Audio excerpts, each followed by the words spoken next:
আল্লাহর কসম করে বলি, যদি এখন এখানে ডিবি পুলিশ, এসপি পুলিশ, এখানে ডিজিএফআই, এনএসআই, এসপি, গোয়েন্দা সংস্থার সমস্ত অস্ত্রশস্ত্র সজ্জিত হয়ে যায় এই ঈদগাহ মাঠ, সমস্ত সন্ত্রাসীদের ভারী অস্ত্র নিয়ে যদি আমাদেরকে ঘাও করে ফেলে, আল্লাহর কসম এই রোজাদারদের সেই চরিত্র থাকতে হবে। 6টা 15-তে ইফতার করার পরিবর্তে আপনি কি সিদ্ধান্ত নিয়েছিলেন? গুলি খাওয়ার না ইফতার খাওয়ার?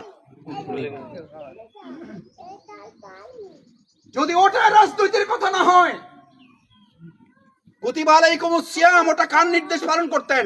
আল্লাহ। আর আল্লাহর জমিনে আল্লাহর দ্বীন বিজয় করার দায়িত্ব আমাদের উপর আছে না নাই? এটা কার নির্দেশ? আল্লাহ। আল্লাহর নির্দেশ। এবার আপনি আকিমুস সালাত, কুতিবা আলাইকুমুস সিয়াম, এটা পালন করার জন্য আপনি বললেন, সিদ্ধান্ত নিলেন প্রয়োজনে গুলি খাবো, তারপর আমি 1 সেকেন্ড আগে, 15 মিনিট না, 15 সেকেন্ড না, 1 সেকেন্ড আগেও আমি